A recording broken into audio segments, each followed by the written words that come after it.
And so we really got to know him as a member of our family, and we just felt so incredibly privileged to watch the dramatic change in his life so rapidly.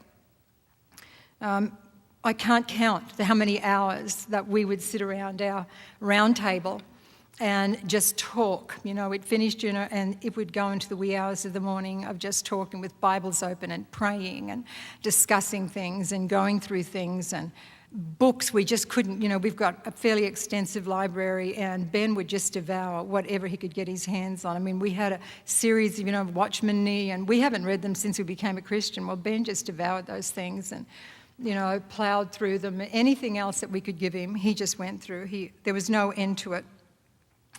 So we can never erase those precious memories, and we're really, really thankful for it. Sitting around the table and watching him eat. Funny thing, he loved spaghetti, he loved food, and I remember one night he's sitting there eating, and I said, "Okay, Benny boy, this is enough." I said, "You don't eat spaghetti with two hands." And he says, "Well, it doesn't stay in my mouth very well." So he would scoop it up and shove it with a fork, in his mouth, and then the pieces hanging out, he'd put them into his mouth on the other side. I said, "Ben, there are manners. You've got to learn some table manners." He says, Who made the rules about manners? Who was the person? Tell me about the person. I was going, here, it's my hands or whatever.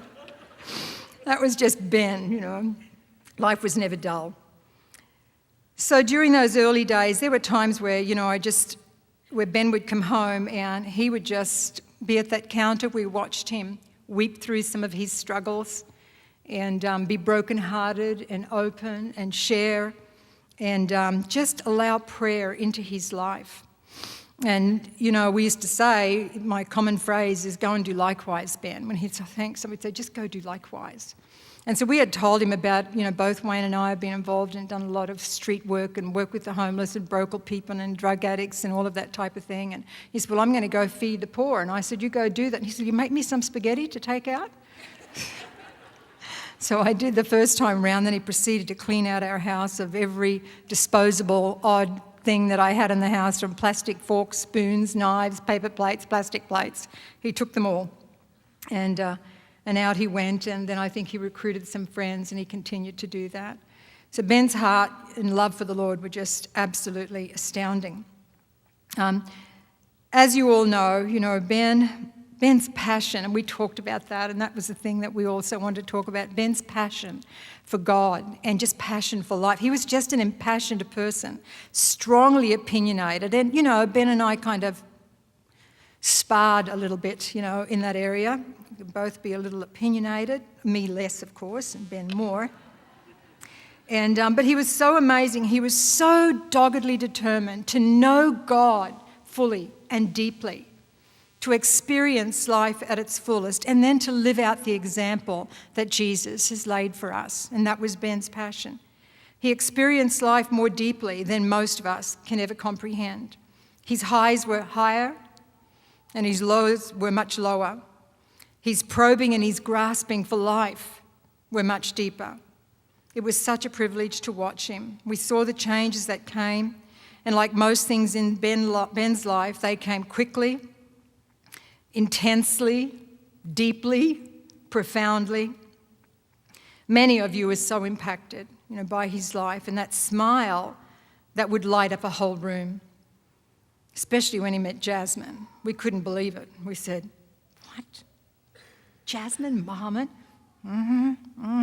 He was just overwhelmed, about his endeavour to pursue and to win Jasmine. Wayne and I just want to encourage you that big smile of Ben's, that he just had and could light up a room that his closest friend shared up here tonight, and to put that picture in your mind, even right now, to look at that smile of Benjamin Davenport and to fix it in your mind. And then Wayne had a couple of scriptures that I want to read. 2 Corinthians 3, and we all know it, it's about when the veil was rent. And he says that as we behold Jesus, we are transformed into his image. We know that's progressive. As we behold him, we are transformed from glory to glory. God works in us. And then in 1 John 3:2, from the Message, it says, "But friends, that's exactly who we are, the children of God. But that's only the beginning. Who knows how we'll end up? What we know is that when Christ is openly revealed, we'll see him, and in seeing him, become like him." Ben is with Jesus now. We have no doubt of that. That's where he is. He's with Jesus, beholding him fully. So imagine how much bigger and brighter that smile of Ben's is right now. And that's the picture we want to hold in our hearts. And it's something that we'll look forward to seeing in person when we see Ben again. And that will surely be a wonderful, wonderful day. We'll spank him and we'll love him and rejoice with him at the same time. Thank you so much. Thank you, Jasmine. Thank you.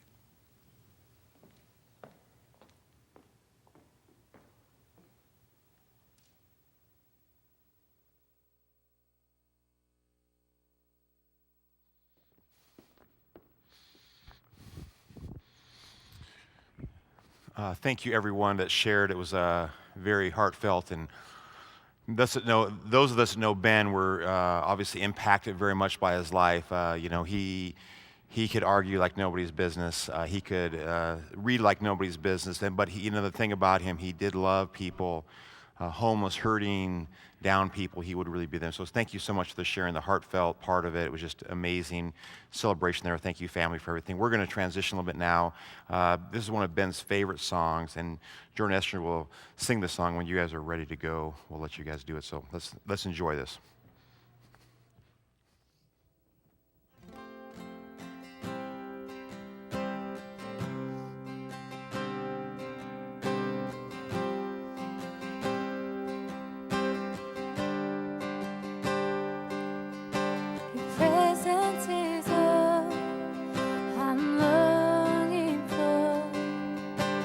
Here in the secret place,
Thank you so much, Jordan Nestor. Wasn't that an amazing song?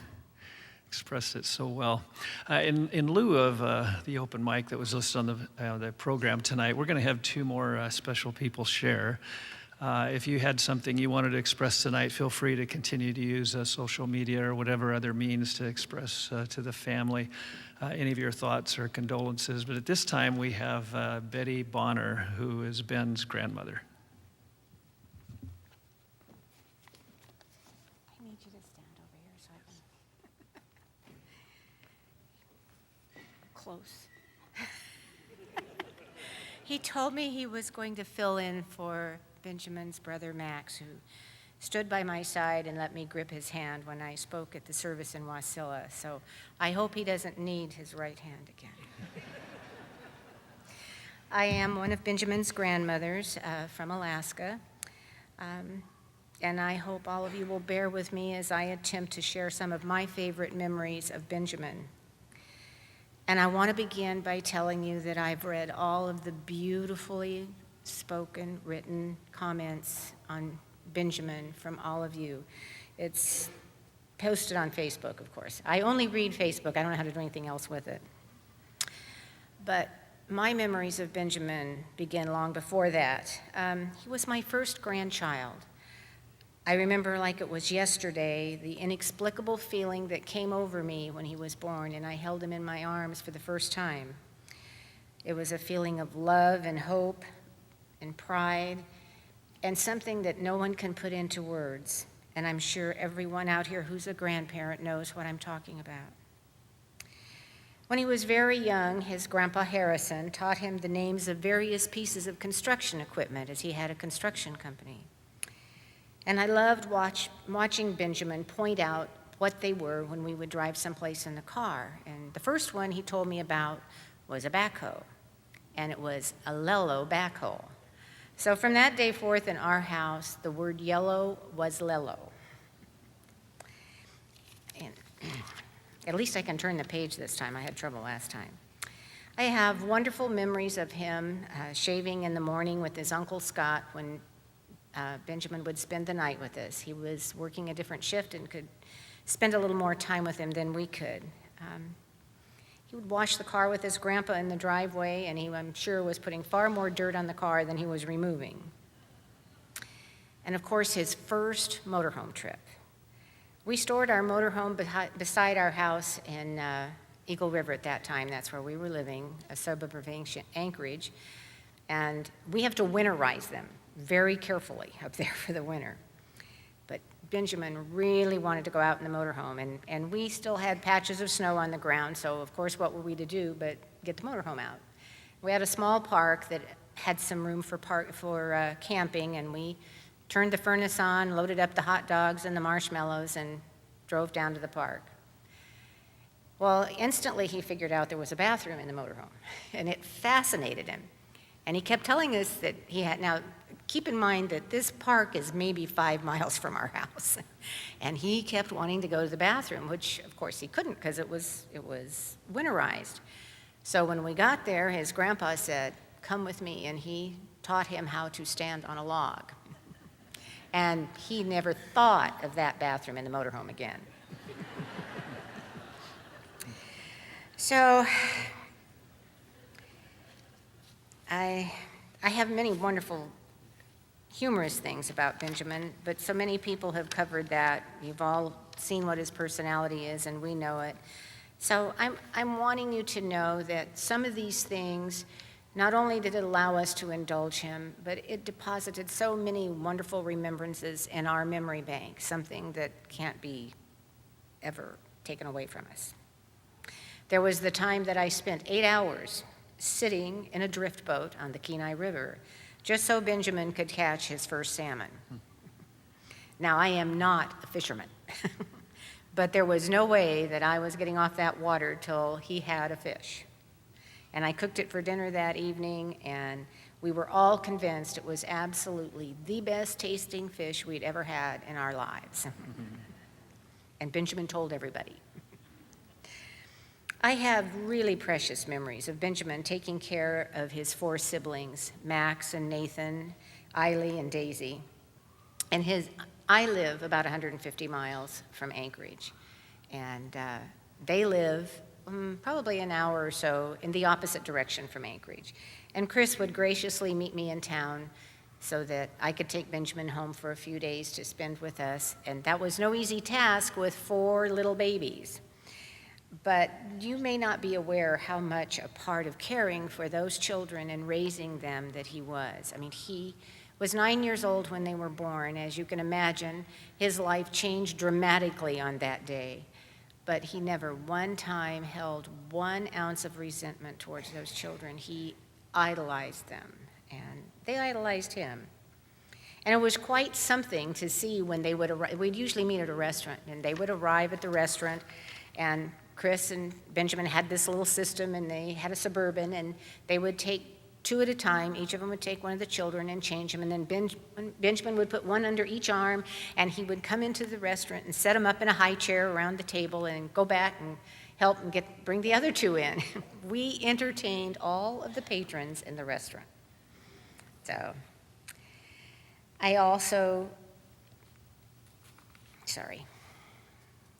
this is harder for me than it was the other night. I hope you'll understand. This is just very hard. But there was later in their lives, the 4 of them helped Benjamin to record Benjamin's grandpa's funeral. It was so, I can't explain how touching it was to see how they worked together and setting up equipment and just as a team. And it was just wonderful. And I'm very blessed that I am Grandma Betty to those 4 children and can continue that relationship. I'm grateful for that. And when his grandpa and I would visit Portland, which was frequent, my husband was on the Board of Governors for the Shrine Hospital here, so we would always have dinner with Benjamin. And frequently my brother and his wife, my brother's known as Uncle Bub to everybody in the family, would attend also. And on one very special occasion, he brought this amazingly beautiful young woman with him, which was Jasmine. And we fell in love with her on the spot. And we cherish the memory of their courtship and their wedding and their life together. Benjamin was so in love with you, Jasmine. And it's a blessing to me in so many ways that you will always be my granddaughter. And Benjamin's grandpa felt the very same up until his death. And then we'd heard about his eating habits here a little earlier, and I don't know, Benjamin was a pretty picky eater, so your spaghetti must have been just exactly what he wanted. Don't put an onion in anything. We have someone in the family that he takes after on that, and he wasn't real adventuresome on a lot of food. I think there was a little video of trying to order a hamburger at McDonald's in Mexico that attested to that. Some of you may have seen it. But his favorite meal that I would prepare for him was dim sum. And I had to fudge on the truth a bit by telling him the green things, which he instantly noticed in them, were herbs. I just knew that if I told him they were green onions, he'd have never touched them. When Benjamin came to visit us, he always left something behind. It might be a pair of socks or a CD or a favorite shirt, but there was never a time that he didn't leave something behind. And now Benjamin has left behind great sadness at leaving us far too soon. But he's also left a legacy of love for all of us who were fortunate enough to be in his life. And I ask that you all reflect on your favorite memories and remember him in that way. And Benjamin, I love you, and you will forever be in my heart. Thank you.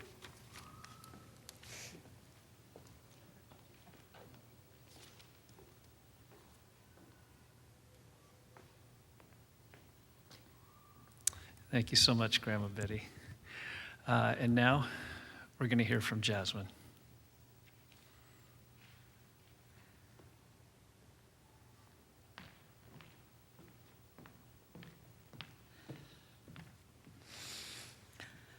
Whew. Wow. First of all, I just want to say a huge thank you to everyone here.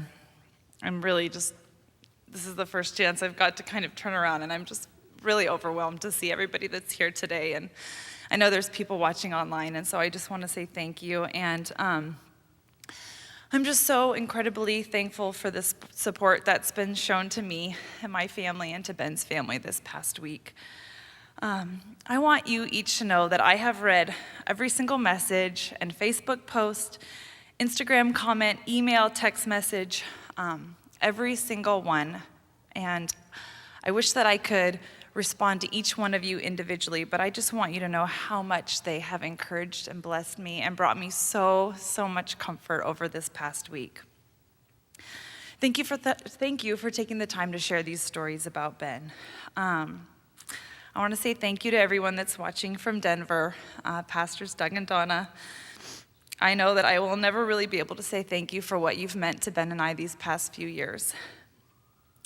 Thank you to the friends and family that have flown and drove here tonight. You are so special to me. I just really feel so surrounded by God's love, and I want you to know that. I've never really felt it like I do right now. To Ben's family, who's watching in Alaska right now, I want you to know that I love you. When I first met Ben, he said to me, if you think you like me, wait till you meet my brothers and sisters. They will seal the deal. And it's true.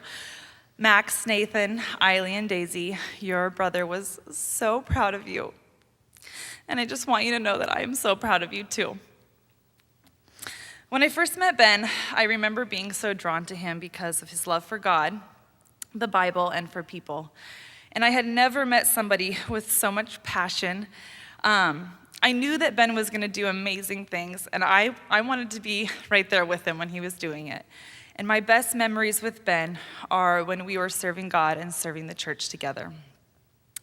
Ben had a big personality, as you all know. He had a big, beautiful smile. And he had a big heart for people. He had a way of seeing gifts and abilities in people that others couldn't, and I don't even think people could see in themselves. And he knew how to draw those gifts out of people. And I'm sure there's a lot of you here tonight that have been encouraged or challenged by Ben. And I just wanted to say to you, I want to encourage you to think about what that thing was or that gift that he maybe challenged you on. And I want you to pursue it in honor of him, because when Ben saw something in somebody, he was usually always right.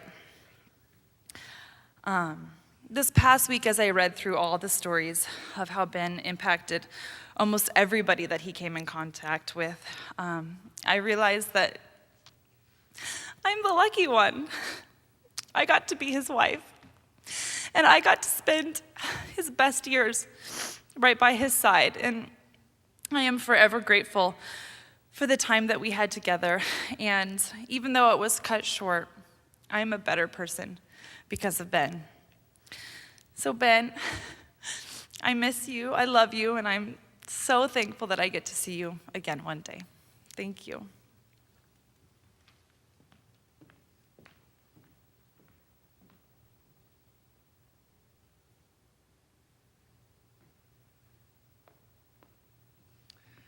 I think it would be so appropriate right now if you would join me in just expressing your love and your support and appreciation for Jasmine right now. Why don't we just express our heart towards her in this moment?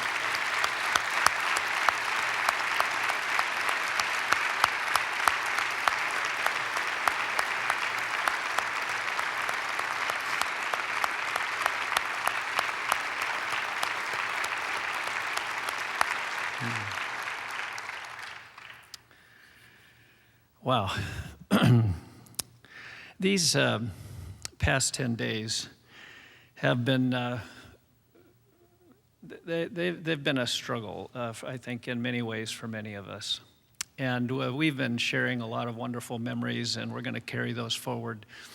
But I thought just for a moment tonight, before we finish, it might be good for us to just go a little deeper. Myself, in the last 10 days, and I'm sure many of you would feel the same way, I've been filled with much more than a normal amount of shock and questions and concern and what ifs and soul searching and memories and so much emotion. And perhaps, these moments we've shared tonight will prove helpful as we try to move forward with our lives. But sometimes I don't know, maybe like you, I feel that to move on is to disrespect what has been lost. But actually, if our heart is rightly affected, stepping into the future having been changed is the best way to honor what quickly becomes past. So I want us to just for a moment reflect on what are we going to take with us from here? When we run out of answers, when we're powerless to change things, when we struggle to accept the unacceptable, when sometimes we're overwhelmed by the pains of the fallen world we live in, and sometimes we feel stuck between irreconcilable contradictions, I think our best recourse is to bring the jumbled state of our hearts to God. It's the only thing we know to do. Trusting God is always the best decision. It's not a cop-out. It's appropriate surrender. We trust him because he sees what we don't see. He knows what we don't know. He can handle what we can't handle. He can do what we can't do.